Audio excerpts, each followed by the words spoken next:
The year 2000 had just begun, and in Asheville, North Carolina, the cold January air carried the sense of a new millennium, new jobs, new hopes, and new beginnings. But for one family, that first week of the year would mark the beginning of a nightmare that never truly ended.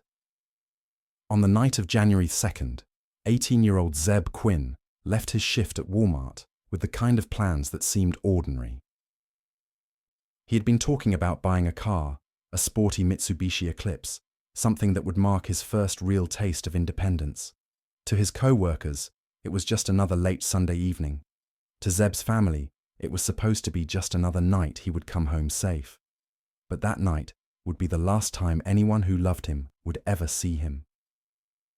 A week later, his Mazda was discovered abandoned in the parking lot of a small barbecue restaurant. Its headlights were still switched on, faintly glowing against the winter dusk. On the rear windshield, a smear of pink lipstick had been pressed like a strange signature. And inside, where friends expected to find Zebb's belongings, there was instead a small black Labrador puppy, whimpering softly in the dark. The keys were gone. The young man was gone. And from that moment, the case of Zebb Quinn slipped into the realm of mystery. For investigators, the odd scene raised more questions than answers. Why would Zebb's car be left with its lights on? Who had placed that strange mark on the back glass? Why was there a dog, and whose dog was it? None of it made sense. To the public, these details became part of the haunting folklore of Asheville's most enduring mystery. Neighbors would recall seeing police tapes stretch across the small restaurant lot, officers combing through the vehicle as if every item might whisper a clue. Local reporters described it as a puzzle without a picture, fragments of evidence that refused to form a coherent image. And then came the phone call. The day after Zebb disappeared, a woman called his workplace, pretending to be him, saying he was sick and couldn't come in. The voice was female, unfamiliar, and chillingly deliberate. To his supervisors, it was suspicious. To his family, it was devastating. Whoever had made that call had bought time to hide him, time to cover tracks. In those first days, his mother drifted between disbelief and panic, driving the roads he usually took, stopping at gas stations, calling friends, begging for any trace of him. His sister recalled watching the police shake their heads as tips went nowhere. Friends whispered about the strange lipstick print, about the puppy, about what Zebb might have stumbled into. What no one knew then was that the story of Zebb Quinn's disappearance would stretch across decades. It would draw in co-workers, suspects, detectives, and eventually, a confession of involvement that still left the biggest question unanswered. Where is Zebb? That January night, a young man disappeared into the dark hills of North Carolina. And all that remained was a car with headlights burning into the silence, a lipstick mark that taunted investigators, and a family left with nothing but grief and questions.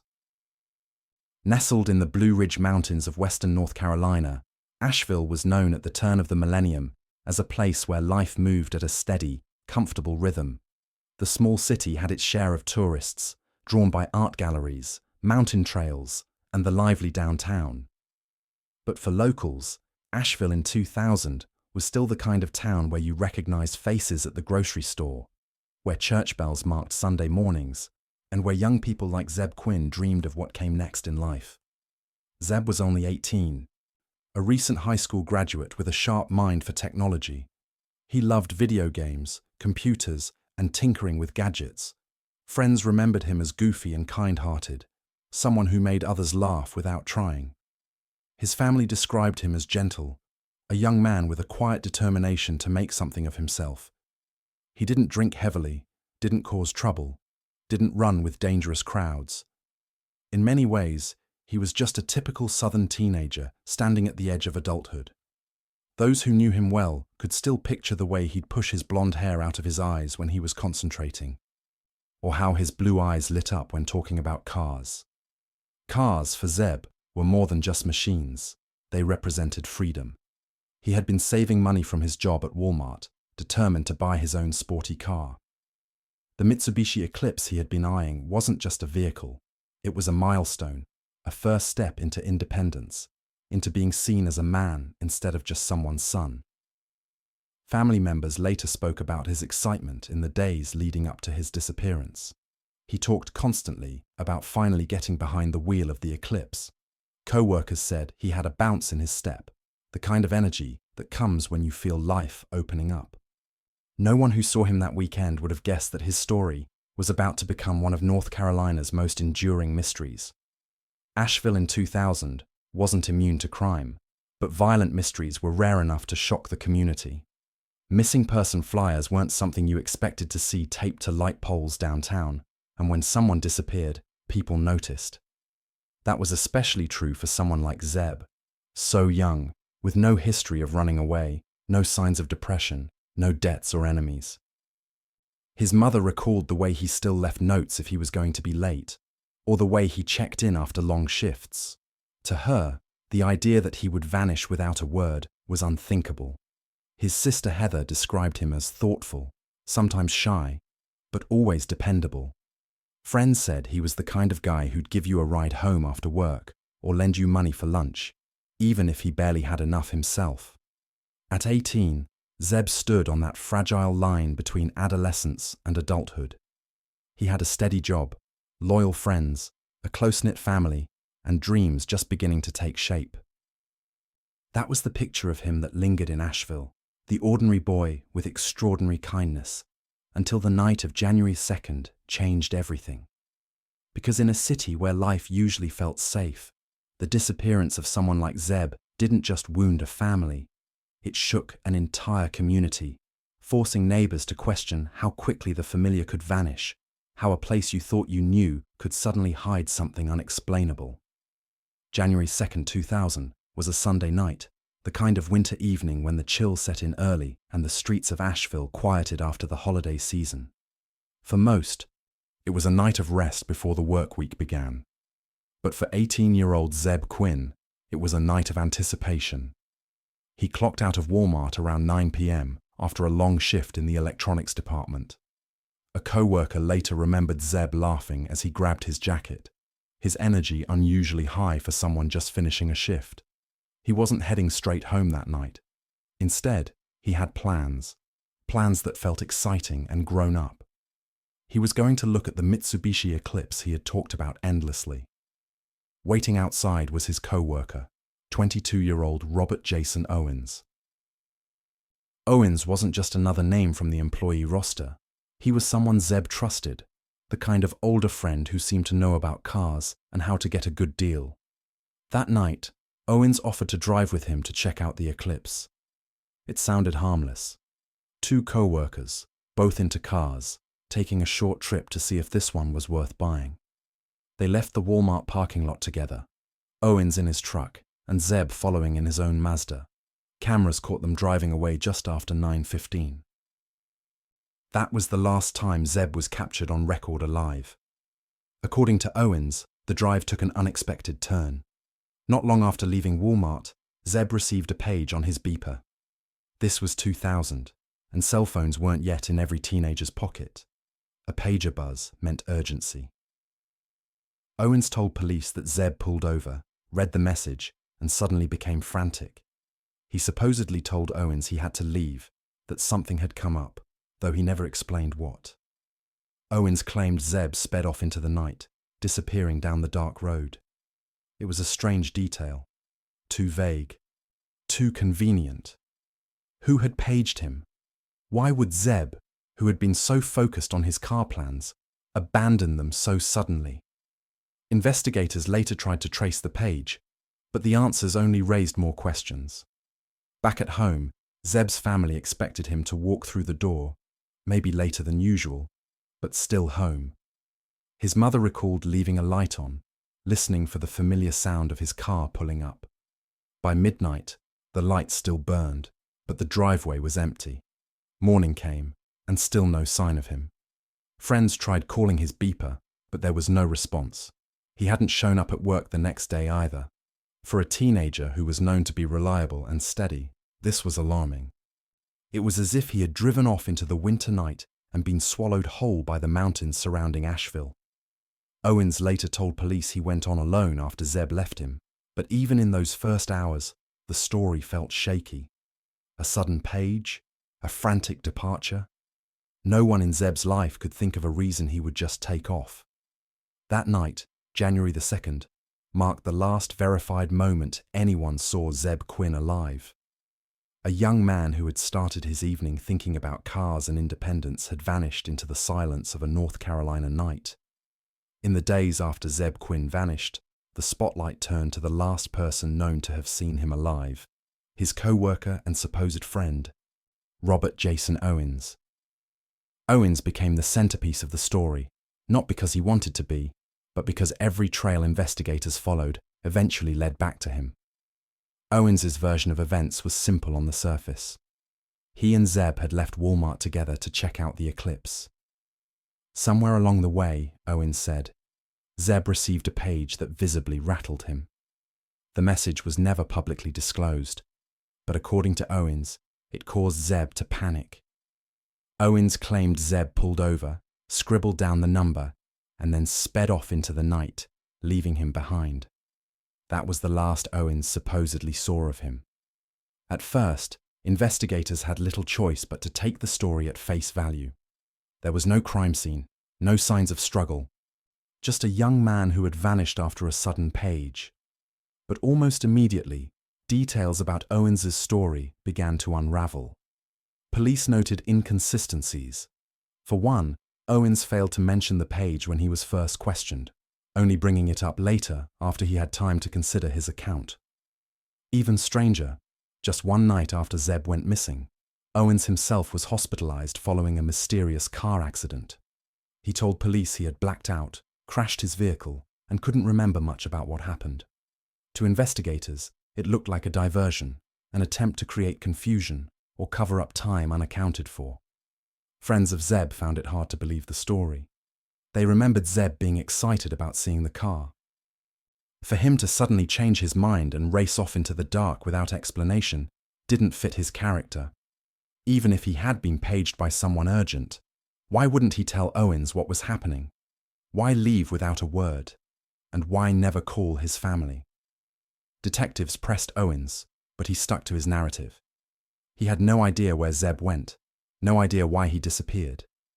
Yet as the case unfolded, his name appeared again and again in connection with suspicious details.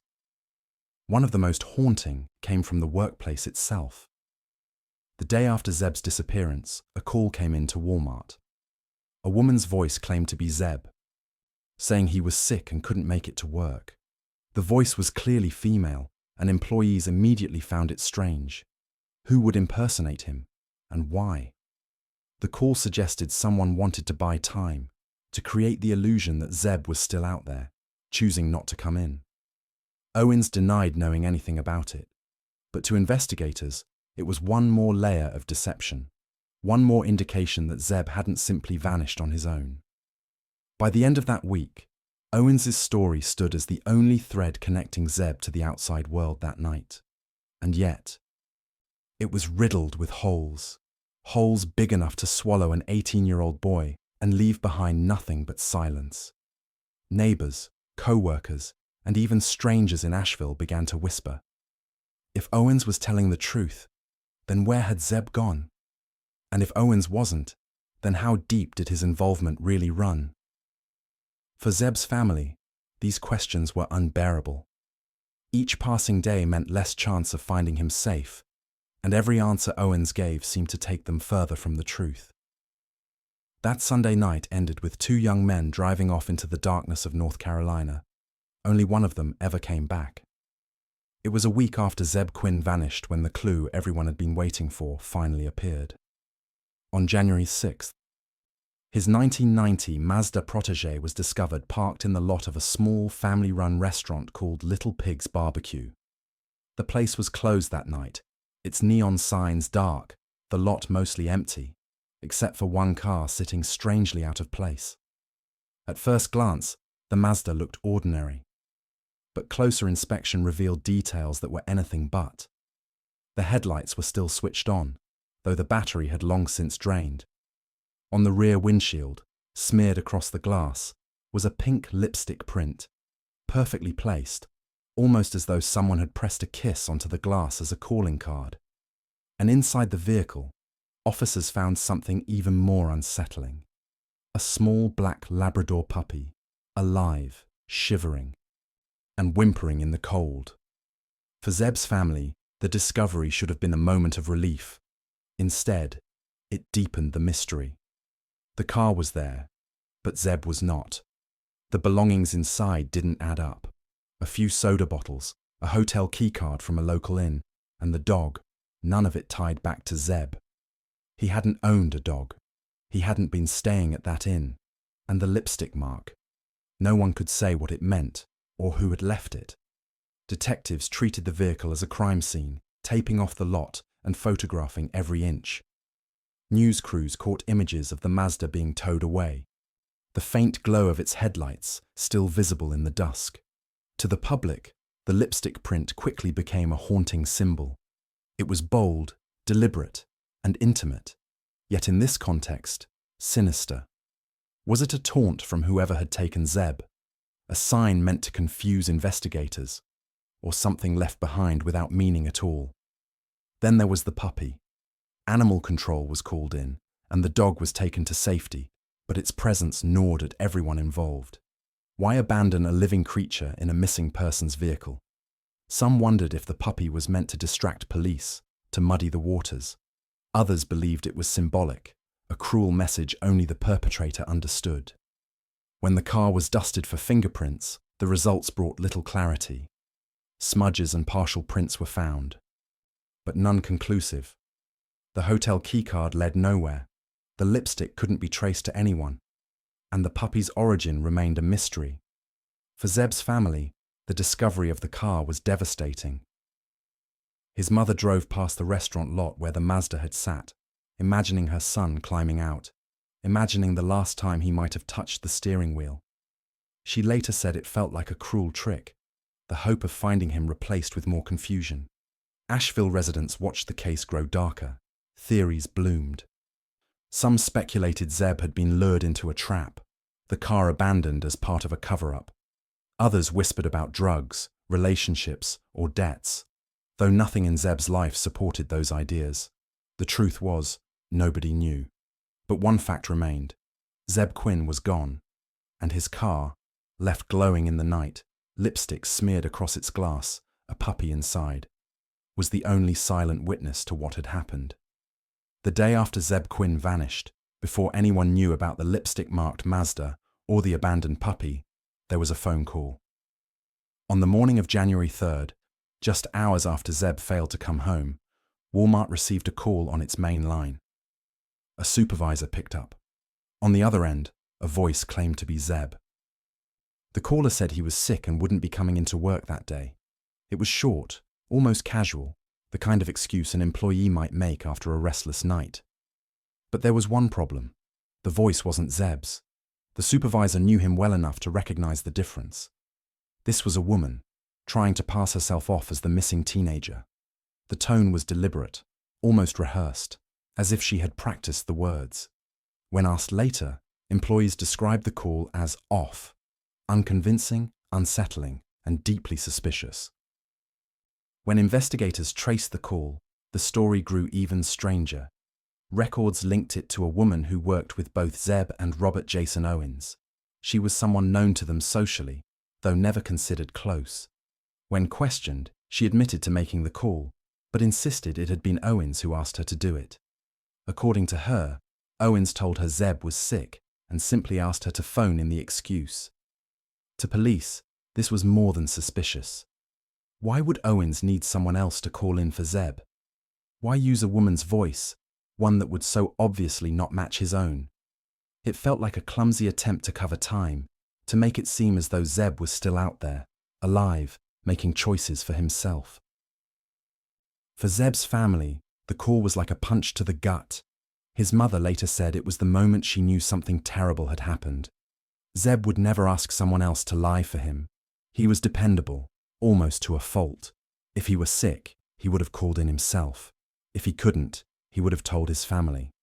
The impersonation was a cruel reminder that someone was playing games with his absence. Neighbors, too, felt the unease. In a city like Asheville, where news traveled fast, rumors spread quickly. Who was the woman on the phone? Why did Owens involve her? And most importantly, what did it mean for Zebb's fate? For detectives, the call became one of the most damning pieces of circumstantial evidence against Owens. It suggested planning, manipulation, and intent. Yet without Zebb's body, without a direct link, it remained just that: suspicion. Owens continued to deny involvement, insisting he was only helping a friend. The woman who placed the call later distanced herself from the case, refusing to elaborate on why she had gone along with it. But the call was impossible to forget. It played in the minds of investigators like an unanswered riddle. Who really scripted the words? Was it Owens, panicked after something went wrong? Or was it part of a larger plan that stretched beyond just one man? In missing persons cases, time is everything. That phone call bought at least a day where no one knew Zebb was in danger, a day when precious hours slipped away.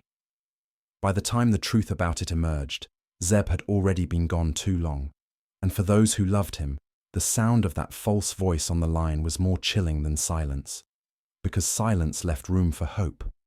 But a lie. A lie suggested someone was actively hiding the truth. For the Quinn family, the morning of January 3rd began with the kind of unease that only grows heavier with each passing hour. Zebb had not come home the night before. His mother had stayed up late, keeping the porch light on, listening for the sound of tires in the driveway. But the hours slipped by in silence. When the sun rose, that silence had hardened into dread. At first, the family clung to small comforts. Maybe he had stayed with a friend. Maybe his car had broken down, and he'd decided to sleep it off. But Zebb wasn't the type to disappear without a word. His sister Heather remembered the way he always checked in, even when running late. To her, the thought of him simply vanishing was impossible. By midday, worry had turned into action. Calls were made to friends, coworkers, anyone who might have seen him after Walmart. The answers were all the same. No one knew where Zebb was. That was when his family's fear sharpened into something deeper. This wasn't a case of a teenager being irresponsible. Something was wrong. The false phone call to Walmart only amplified their terror. His mother couldn't shake the sound of that lie. Zebb would never ask someone to do that for him, she told detectives. To her, it wasn't just deception.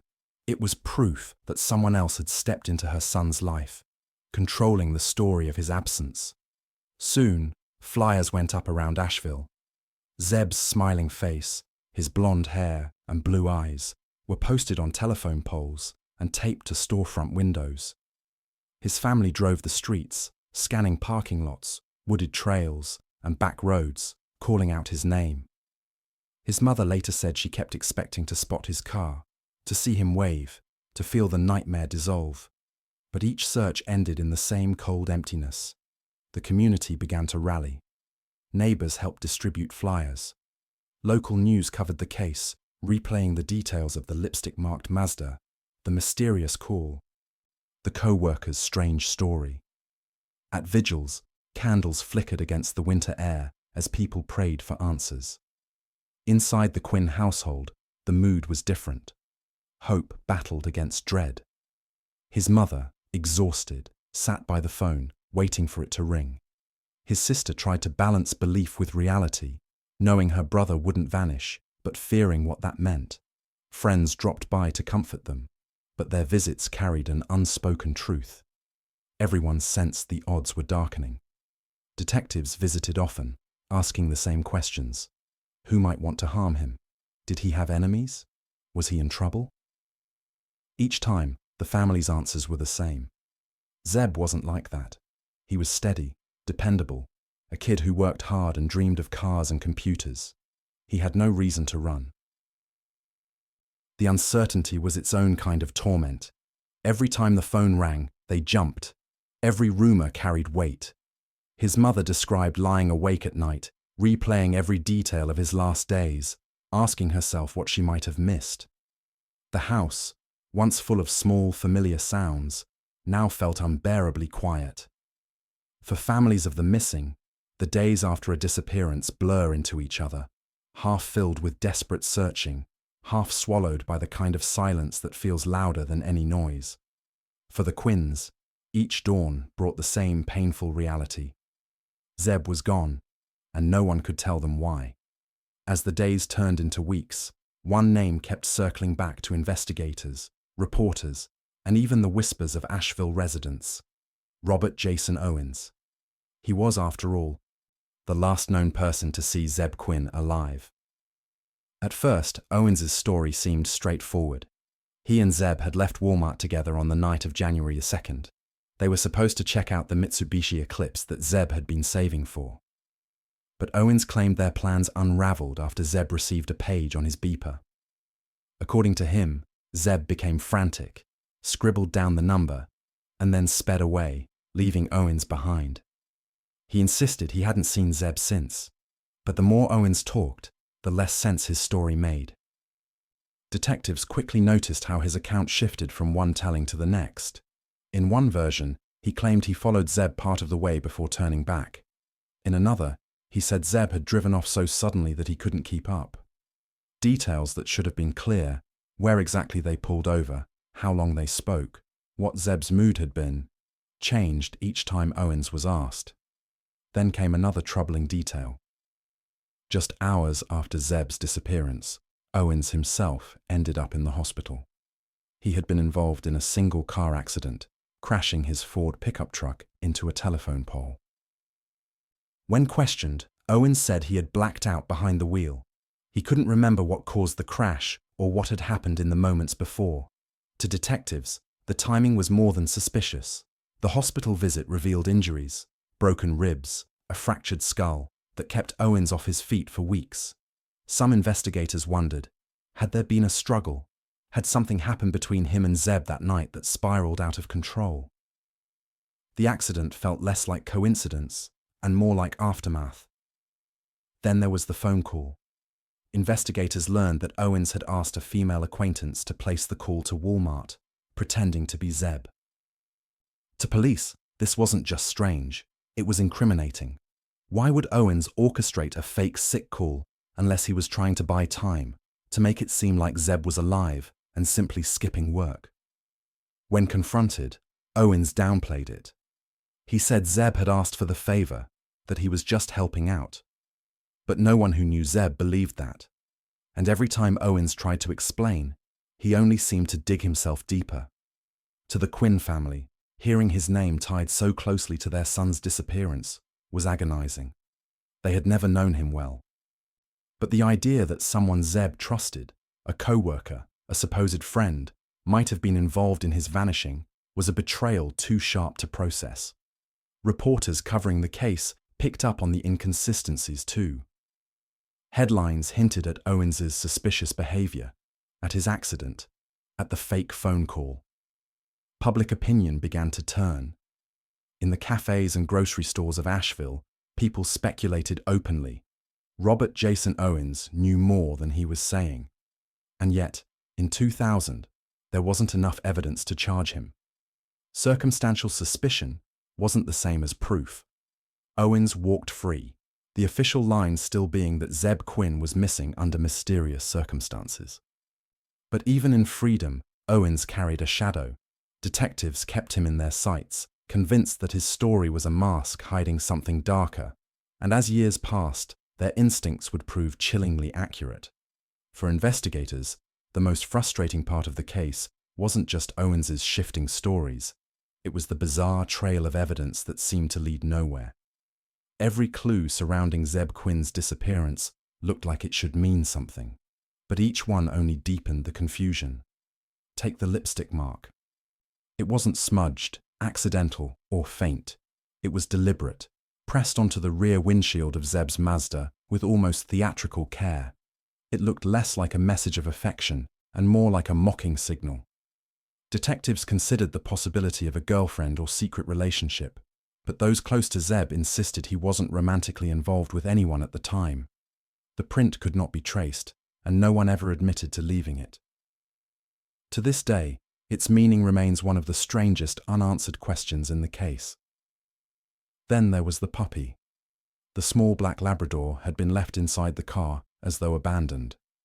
Zebb never owned a dog, nor had his family reported him taking care of one. Its origin was a complete mystery. Had someone planted it there as a distraction?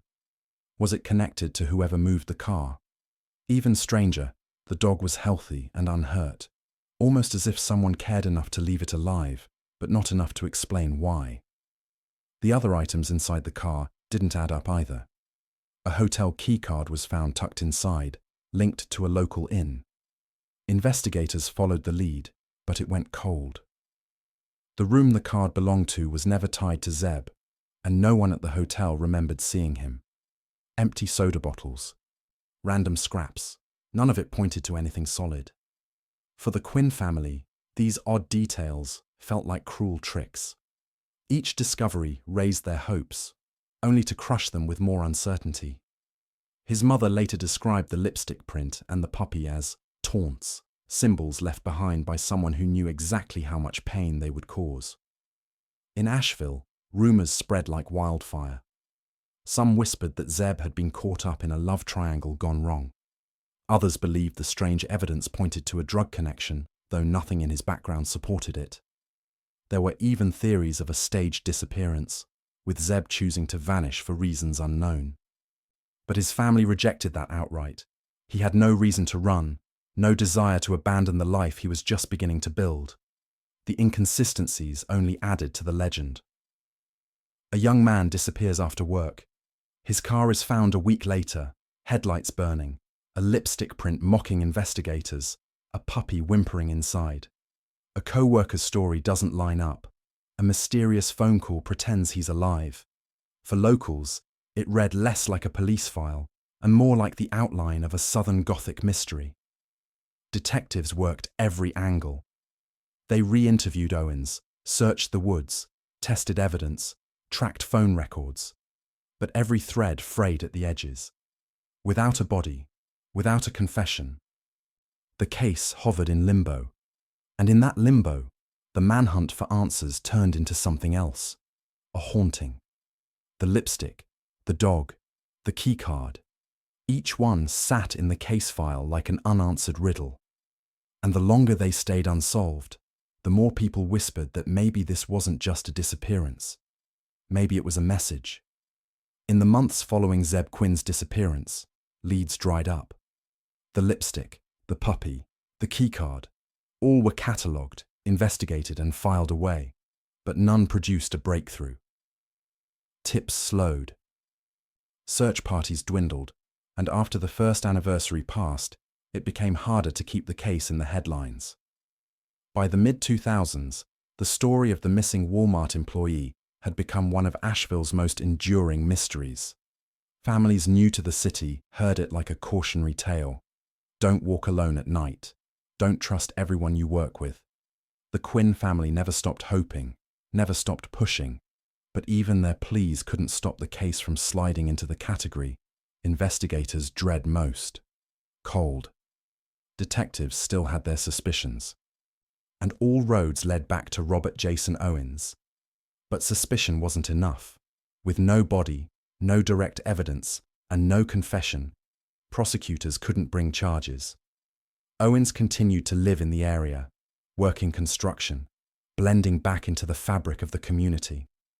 For many in Asheville, it was infuriating. The man so closely tied to Zebb's last night walked free, while the Quinns had no answers. And then, 17 years later, everything changed.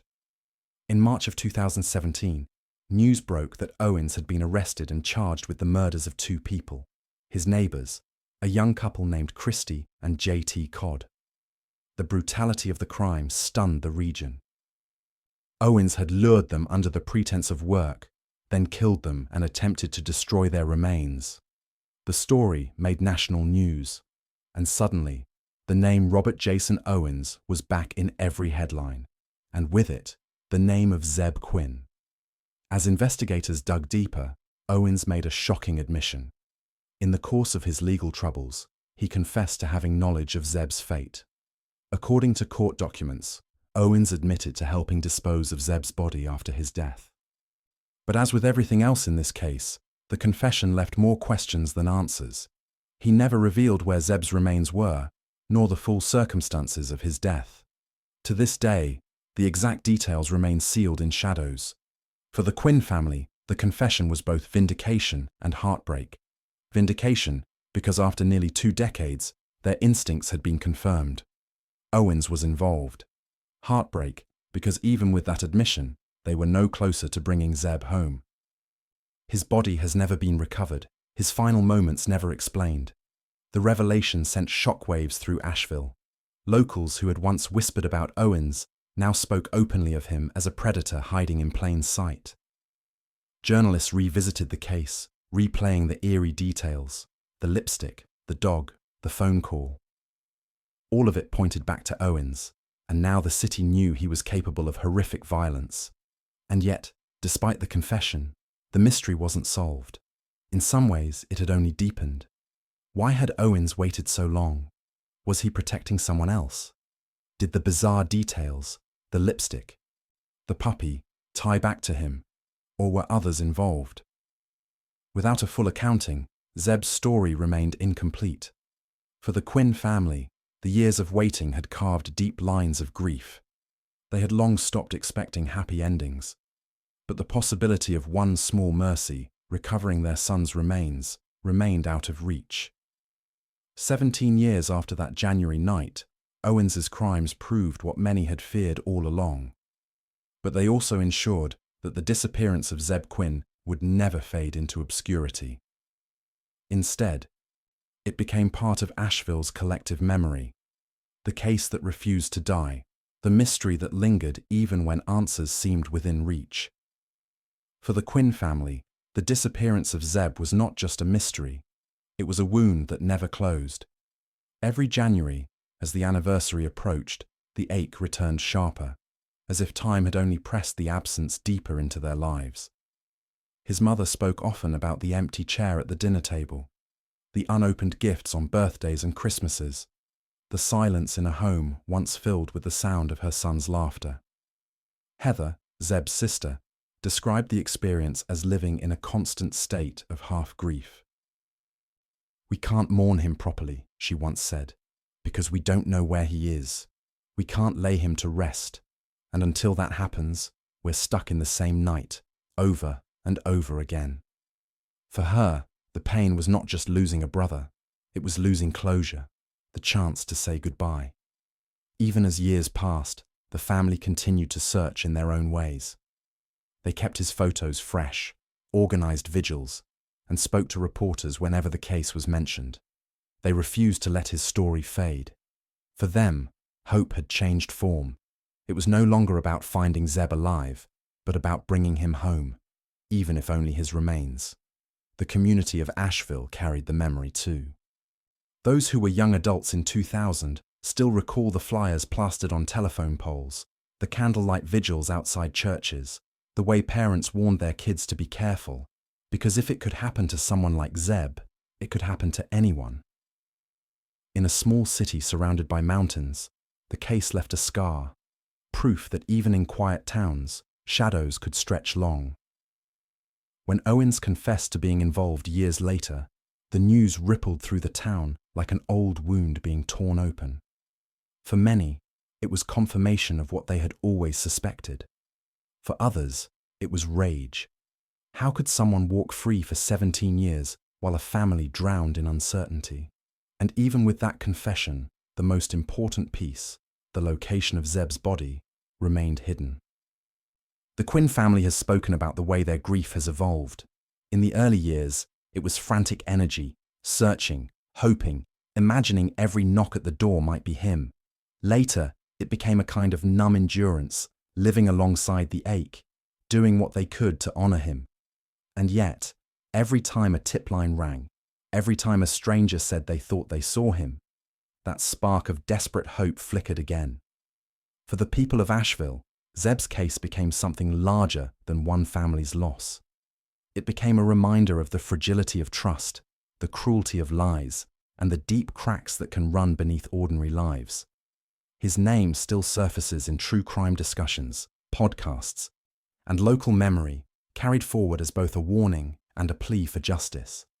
To this day, when people drive past Little Pig's barbecue, they remember the car with its headlights glowing, the lipstick mark, the dog. And when they pass by the Walmart where he worked, they think of the young man who clocked out one Sunday night and never came home. The pain of his absence is not just personal, it's collective. It binds family, friends, and strangers in a shared story of loss, a mystery that has outlived decades but has never loosened its grip. And for the Quinns, every sunrise is another day of waiting for the truth. More than 2 decades have passed since that cold night in January 2000, yet the disappearance of Zebb Quinn remains one of North Carolina's most haunting mysteries. What began as an ordinary Sunday evening, a young man finishing his shift, eager to look at a new car, ended in silence, deception, and unanswered questions. The details refused to fade. A lipstick print smeared across the rear glass of his car, mocking and unexplained. A puppy, whimpering alone in the back seat, its very presence raising more questions than answers. A phone call made by a woman, pretending to be Zebb, keeping him alive for one more day on paper, while in reality he was already gone. Each clue feels like a fragment of a story deliberately left incomplete. And then, hovering over it all, the shadow of Robert Jason Owens, the last person to see Zebb alive, a man whose explanations never held together, who years later would prove capable of terrible violence. His eventual confession tied him to Zebb's fate. But it did not deliver the closure the Quinn family needed. No body was ever found, no grave could be marked, no peace could be given. For Zebb's family, life has become a long vigil. Each birthday is marked without him. Each holiday carries the empty space where his laughter used to be. His mother still describes waiting for the truth, still pleading for the return of her son's remains. His sister Heather continues to speak his name in interviews, ensuring that he is never forgotten, never reduced to just a file gathering dust. Asheville, too, remembers. Those who were young in 2000 recall the shock of the case, the way the city seemed to grow smaller and more fragile overnight. To this day, locals can point to the lot where the Mazda was found, or the Walmart where Zebb worked, their ordinary facades hiding a story that still chills. In the end, what lingers is not just the crime itself, but the sense of unfinished business. Somewhere in the mountains of North Carolina, or hidden by those who know more than they've ever told, lies the truth about what happened to Zebb Quinn. Until that truth is uncovered, his story remains a wound, both personal and communal, reminding us how easily a life can vanish and how long the echoes can endure. And maybe that's why cases like Zebb's continue to capture us. They're not just about the missing, they're about the people left behind, the families forced to live with uncertainty, the communities scarred by unanswered questions. They are stories of grief, but also of persistence, because even decades later, someone is still searching, still hoping, still refusing to let the silence win. As we close this chapter, remember Zebb not just as a mystery, but as a son, a brother, a friend, a young man with dreams of cars and computers who deserved to grow old. His story deserves to be told, over and over again, until answers come. If this story gripped you as much as it has gripped Asheville for over 20 years, help us keep these mysteries alive. Like this video, share it with others who seek the truth, and subscribe to Silent for more stories of disappearances, secrets, and the shadows that linger in everyday life. Because sometimes, the only way to honor the missing is to make sure they are never forgotten.